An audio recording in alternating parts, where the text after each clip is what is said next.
Hi, welcome back to our channel. இன்னைக்கு வீடியோல ரொம்பவே இன்ட்ரஸ்டிங்கான டாபிக் தாங்க நம்ம வந்து பார்க்க போறோம். நம்ம குழந்தைகளுக்கு வந்துட்டு 7 மாசம் முடிஞ்சு 8 ஸ்டார்ட் ஆகும்போது எந்த மாதிரியான டெவலப்மென்ட் வந்துட்டு இருக்கும் அப்படினு சொல்லிட்டு இந்த வீடியோல வந்து நம்ம பார்க்க போறோம். அதாவது 8 month old baby activities and development தான் நம்ம வந்து பார்க்க போறோம். அதுக்கு முன்னாடி நம்மளோட சேனலுக்கு நீங்க இப்பதான் ஃபர்ஸ்ட் டைம் வரீங்க அப்படினா மறக்காம subscribe அப்படின பட்டனை கிளிக் பண்ணிட்டு ஆல் என்ற ஆப்ஷன் செலக்ட் பண்ணிட்டீங்க அப்படினா நம்ம சேனல்ல போடக்கூடிய எல்லா வீடியோஸ்மே டக்கு வந்து உங்களோட மொபைலுக்கு நோட்டிஃபிகேஷன் வந்து சேரும். இப்போ வாங்க வீடியோக்குள்ள போகலாம். நம்ம வந்துட்டு ஃபர்ஸ்ட் பார்க்க போற டாபிக் வந்துட்டு growth, அதாவது வளர்ச்சி. 8 month பேபியோட வளர்ச்சி அதுல வந்துட்டு weight வந்து பாத்தீங்க அப்படினா ஆண் குழந்தைக்கும் பெண் குழந்தைக்குமே வந்துட்டு weight கொஞ்சம் டிஃபரண்டா இருக்கும். ஆண் குழந்தைக்கு 7 ல இருந்து 10 கிலோ வரைக்கும் இருக்கலாம். பெண் குழந்தைக்கு வந்துட்டு 6.5 ல இருந்து அதாவது 6.5 கிலோல இருந்து 10 கிலோ வரைக்குமே weight வந்து இருக்கலாம். பெண் குழந்தைகளுக்கு வந்துட்டு கொஞ்சம் weight குறைவா தாங்க இருப்பாங்க. இந்த ரேஞ்சுக்குள்ள இருந்தாலே போதுமானதுதான். ஆனா நம்ம வந்து ஞாபகம் வச்சுக்க வேண்டியது என்ன அப்படினா குழந்தைங்க வந்துட்டு பிறந்த வெயிட்டை விட 6 மாதம் ஆகும்போது டபுளாக இருக்கணும். அதே மாதிரி 12 மாதம் ஆகும்போது வந்துட்டு அதாவது ஃபஸ்ட்டு பர்த்டே வரும்போது ட்ரிபிளாக இருக்கணும். இப்போது ஒரு எக்ஸாம்பிள் சொல்ல போனால் குழந்தை பிறக்கும் போது வந்துட்டு 2.5 கிலோ இருக்காங்க அப்படின்னா 6 மாதம் வரும்போது டபுளாக இருக்கணும். அதாவது 5 கிலோ வரைக்குமே இருக்கணும். 12 மாதம் ஆகும்போது வந்துட்டு ட்ரிபிளாக இருக்கணும். 7.5 கிலோ அதை விட அதிகமாக இருந்தால் போதும். குழந்தை வந்துட்டு வெயிட் கம்மியாக இருக்குன்னு சொல்லிட்டு நீங்கள் வந்து கவலைப்படாதீங்க. இந்த கரெக்டான வெயிட் தாண்டிட்டாலே போதும். அதே மாதிரி குழந்தையோட ஹைட் அதிகமாகிறதுனால கூட வெயிட் வந்து அந்த அளவுக்கு வந்து தெரியாது. ரொம்ப ஒல்லியாக இருக்கிற மாதிரி உங்களுக்கு வந்துட்டு ஃபீல் ஆகும். குழந்தைங்க வந்துட்டு எழுந்து நிற்கும் போது ஸ்டார்ட் பண்ணும்போதும் சரி நடக்கும் போதும் எதையாச்சும் பிடிச்சி நடக்க ட்ரை பண்ணும்போது நீங்கள் ஹைட் வந்து மெஷர் பண்ணி நீங்கள் ஃபாலோ பண்ணிக்கலாம். இப்போது குழந்தையோட ஆவரேஜ் ஹைட் பார்த்தீங்க அப்படின்னா 66 சென்டிமீட்டர்லேருந்து 74 சென்டிமீட்டர் வரைக்குமே இந்த ரேஞ்சுக்குள்ளே குழந்தைங்களோட ஹைட் வந்துட்டு இருக்கும். சில குழந்தைங்க வந்துட்டு இதை விட ஷார்ட்டாக கூட இருக்கலாம். இது நினச்சி வந்துட்டு நீங்கள் ரொம்பவும் ஃபீல் பண்ண வேண்டியது இல்லைங்க. குழந்தைங்க வளர வளர வந்துட்டு அவங்க ஹைட் வந்து இன்க்ரீஸ் ஆகிடுவாங்க. ஆனால் நம்ம முக்கியமாக கவனிக்க வேற விஷயம் என்ன அப்படின்னா 2 வயசு வரைக்கும் தாங்க குழந்தைங்களோட ஹைட் வந்து ரொம்ப ஃபாஸ்ட் ஆகும். அதாவது அவங்களோட வளர்ச்சி ரொம்ப அதிகமாக இருக்கும். அந்த டைமில் நம்ம அவங்க நல்லா வந்து ஆக்டிவாக இருக்கிற மாதிரி நியூட்ரிஷன் அதாவது சத்து உள்ள உணவுகளை வந்து நம்ம வந்து கொடுக்கணும். அவங்க வந்துட்டு சாப்பிட்ற மாதிரி நம்ம பார்த்துக்கிட்டோம் அப்படின்னா ஸ்டன்னிங் வந்து கம்மியாகும். ஸ்டன்னிங் இந்தியாவில் வந்துட்டு ரொம்பவும் ப்ராப்ளமாக இருக்குன்னு சொல்லிட்டு சொல்லப்படுது. ஸ்டன்னிங் அப்படின்னா என்னென்னா இந்த 2 வருஷத்தில் அவங்க வளரக்கூடிய ஹைட் இல்லை அப்படின்னா லைஃப் லாங் வந்துட்டு அவங்க ஷார்ட்டாகவே இருப்பாங்க. நார்மலான இருக்கக்கூடிய ஆளுங்களை விட இவங்க வந்துட்டு ரொம்ப ஷார்ட்டாக இருப்பாங்கன்னு வந்துட்டு சொல்லப்படுது.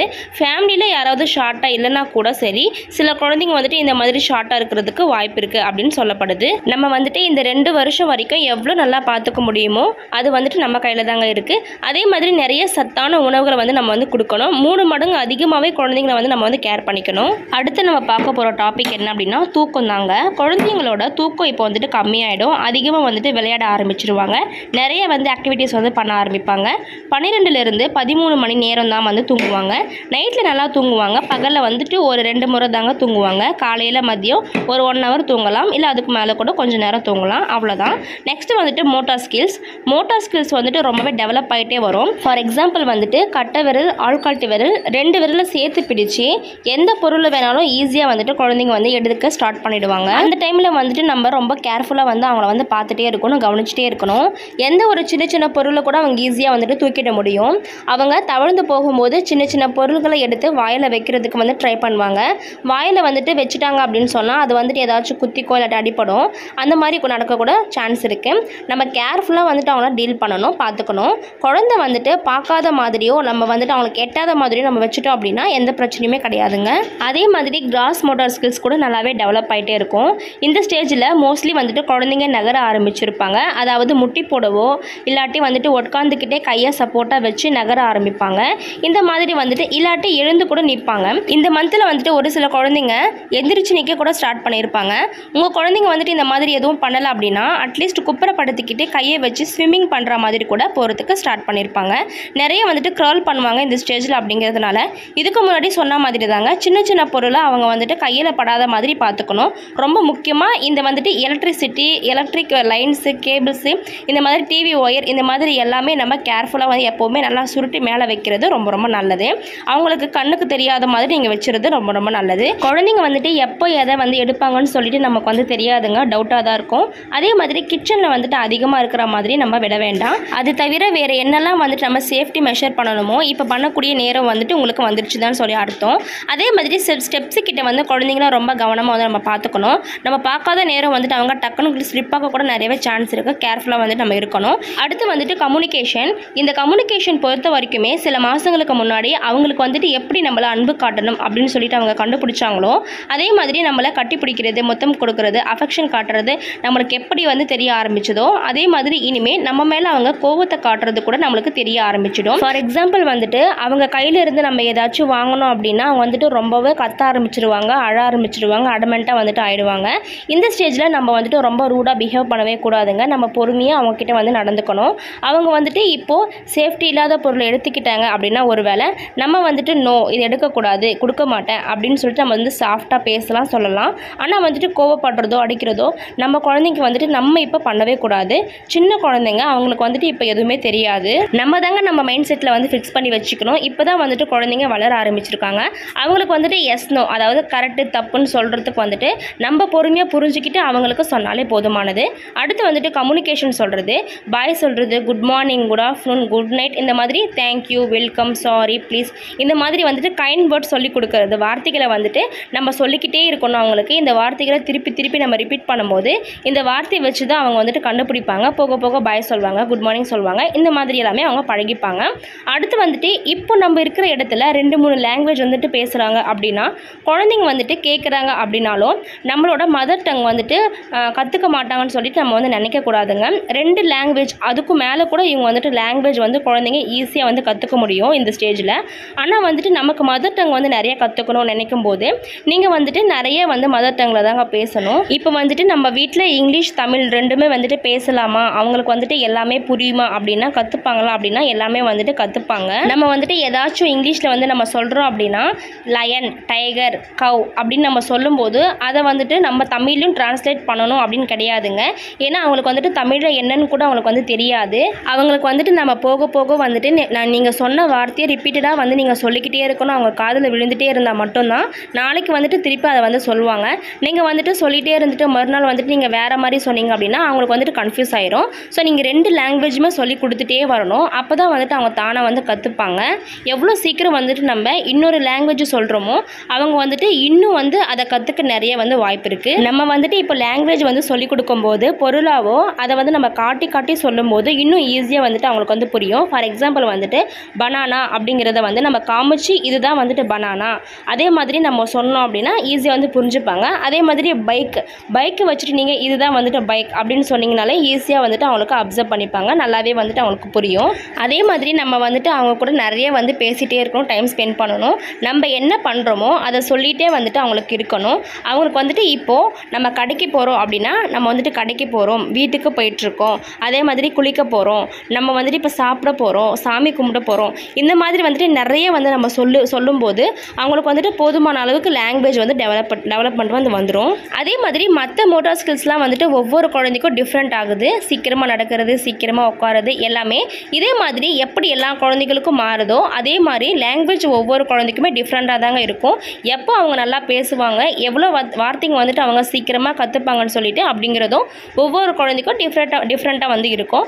நம்ம வந்துட்டு அதை பற்றி கவலைப்பட வேண்டிய அவசியமே கிடையாதுங்க. நம்ம வந்துட்டு கவலைப்படாமல் நம்ம வந்து சொல்லி கொடுத்தாலே கவனம் செலுத்தினாலே போதுமானது தான். அடுத்து வந்துட்டு சென்ஸ். குழந்தைங்களோட புலன்களை பொறுத்த வரைக்குமே அவங்களோட கண் பார்வை வந்துட்டு ரொம்ப நல்லாவே தெரியும், நல்லாவே டெவலப்பும் ஆயிருக்கும்.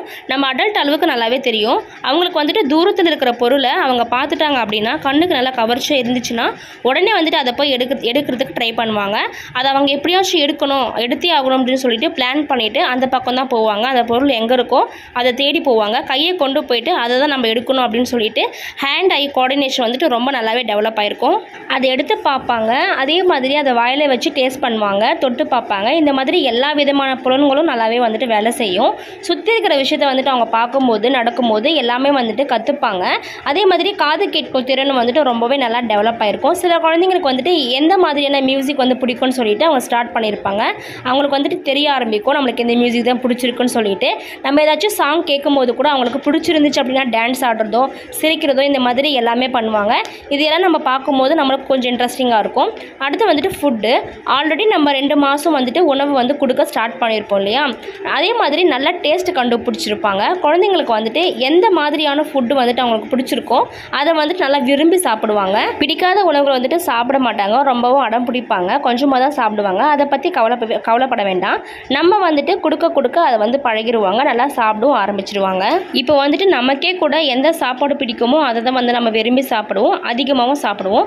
அந்த மாதிரி தாங்க குழந்தைங்களும் சாப்பாடு வந்துட்டு சாப்பிடுன்னு சொல்லிட்டு நம்ம வந்து ஃபோர்ஸ் பண்ணக்கூடாதுங்க. இந்த டேஸ்ட் ப்ரிஃபரன்ஸ் இருக்கிறதுனால அவங்களுக்கு வந்துட்டு கோல்டு ஃபீவர் சிக்காக இருக்கிற டைமில் வந்துட்டு அவங்களுக்கு என்ன பிடிக்குமோ அந்த சாப்பாடு நம்ம வந்து கொடுக்கலாம். லிக்விட் ஐட்டம் கொடுக்குறது ரொம்ப ரொம்ப நல்லது தான். ஆனால் வந்துட்டு நம்ம எப்போவுமே ஞாபகம் வச்சுக்க வேண்டியது என்ன அப்படின்னா, பிடிக்காது அப்படின்னு சொல்லிட்டு அதையே கொடுக்கக்கூடாது. டிஃப்ரெண்ட் வெரைட்டி இருக்கணும் அண்ட் டைவர்சிட்டி வந்துட்டு இருக்கணும். எல்லா சத்துக்களுமே குழந்தைங்களுக்கு வந்துட்டு போய் சேரணும். ஏன்னா முக்கியமான விஷயம் என்ன அப்படின்னா, குழந்தைங்களுக்கு வந்துட்டு இந்தியாவில் பொறுத்த வரைக்குமே அயன் டெஃபிஷியன்சி வந்துட்டு ரொம்ப அதிகமாக இருக்குது. காரணம் வந்துட்டு டெய்லி ஒரே மாதிரியான சாப்பாடு கொடுக்கறதுனால தான். நிறைய பேர் எனக்கு தெரிஞ்ச வந்துட்டு ராகி கஞ்சி வந்துட்டு டெய்லியுமே கொடுக்குறாங்க. 20 நாள் 30 நாளுமே கூட டெய்லி வந்துட்டு ராகி கஞ்சி வந்து கொடுக்குறாங்க. ராகி கஞ்சி ரொம்ப ரொம்ப நல்லது, ரொம்ப ஸ்ட்ரென்த்தும் கூட. ஆனால் அதில் எல்லா விதமான சத்து வந்துடும் அப்படிங்கிறது கிடையாதுங்க. சத்துக்கள் இருக்கக்கூடிய எல்லா உணவுமே வந்துட்டு நம்ம வந்து கொடுக்கணும். Okay, last and final topic வந்துட்டு ஆக்டிவிட்டீஸ். இந்த மாதத்தில் என்னென்ன ஆக்டிவிட்டீஸ் என்னெல்லாம் பண்ணலாம் அப்படின்னு சொல்லிட்டு நான் ஒரே ஒரு விஷயம் மட்டும் உங்ககிட்ட நான் ஷேர் பண்ணுறேன். ஃபார் எக்ஸாம்பிளுக்கு அதுக்கேற்ற மாதிரி நீங்கள் நிறைய வந்துட்டு பண்ணலாம். நம்ம நடக்கும் போதுட்டு ஒரு அடி நம்ம எடுத்து வைக்கிறோம் இல்லையா, அப்போ வந்துட்டு 1 2 3 4 இந்த மாதிரி நம்ம சொல்லிக்கிட்டே நீங்கள் அடி எடுத்து வைங்க. அப்போ அவங்களுக்கு வந்துட்டு கவுண்ட் பண்ண ஆரம்பிப்பாங்க. 1 2 3 4 அப்படின்னு சொல்லிட்டு அவங்களே போக போக வந்துட்டு கவுண்ட் பண்ணுவாங்க. ஸோ அவ்வளோதாங்க. இப்போ சொன்ன எல்லாமே உங்கள் குழந்தைங்க வந்துட்டு ஒரு விஷயம் 2 விஷயம் பண்ணலை அப்படின்னா நீங்கள் வந்துட்டு ஃபீல் பண்ணாதீங்க. இனிமேல் நான் சொன்ன மாதிரி நீங்கள் ட்ரை பண்ணும்போது எல்லாமே வந்துட்டு உங்கள் குழந்தைங்களும் சீக்கிரமாக எல்லா டெவலப்மெண்ட்டுமே கற்றுப்பாங்க. எந்த ஒரு கவலைப்படாதீங்க. நீங்கள் உங்கள் குழந்தை கூட டைம் ஸ்பெண்ட் பண்ணுங்கள், அதுவே போதும். ஸோ அவ்வளோதாங்க. இந்த வீடியோ உங்களுக்கு ரொம்ப பிடிச்சிருந்துச்சு அப்படின்னா மறக்காமல் லைக் பண்ணுங்கள், ஷேர் பண்ணுங்கள், கமெண்ட் பண்ணுங்கள். இன்னும் நிறைய வீடியோஸ் உங்களுக்காக வந்துட்டு நம்மளோட சேனலில் வந்து இருக்குது, பிளேலிஸ்ட்டில் இருக்குது. நீங்கள் போய் செக் பண்ணி பாருங்கள், உங்களுக்கு ரொம்ப யூஸ்ஃபுல்லாக இருக்கும். இந்த வீடியோவை ஸ்கிப் பண்ணாமல் முழுமையாக பார்த்ததுக்கு நன்றி.